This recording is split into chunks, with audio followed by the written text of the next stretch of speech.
नमस्कार प्रणाम, आप सबके स्वागत बाटे दुबई वाली भौजी यूट्यूब चैनल पे। आज भी भोजपुरी एगो सॉन्ग सुनाव जाता नहीं, अच्छा लगी तो लाइक सब्सक्राइब जरूर करब और कमेंट करके जरूर बताए कि संगीत कैसे लगल हटे। तोहरा में तोहरा में बसेला परनवा हो, जहनवा हमार बाटे तोह से। तोहरा में बसेला परनवा हो, जहनवा हमार बाटे तोह से। माई के तू ही यार मनवा हो,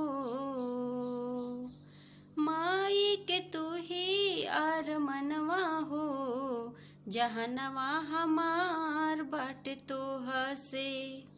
पूजे द तू आपन चरणवा हो, जहनवा हमार बाटे तोह से। पूजे द तू आपन चरणवा हो, जहनवा हमार बाटे तोह से। जिंदगी के देहलू बरदनवा हो, जिंदगी के दहलू बरदनवा हो, जहनवा हमार बाटे तोह से। तोहरे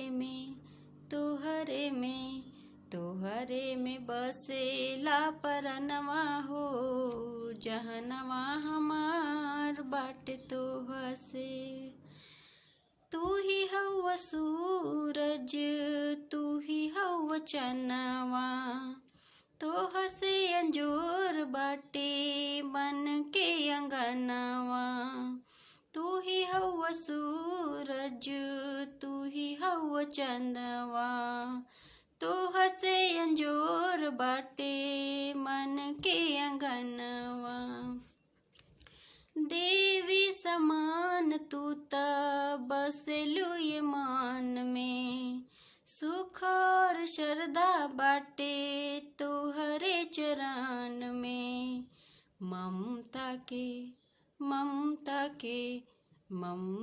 के हऊ तू खजनवा हो, जहनवा हमार बाटे तोह से। पूजे द तू पान चरणवा हो, जहनवा हमार बाटे तोह से। ये छोटा सा गीत वालों इनके कैसे लागल कमेंट करके जरूर बताए। लाइक सब्सक्राइब करल मत भूलें और ऐसे ही प्यार बनावले रखें। मिलिए नेक्स्ट वीडियो में।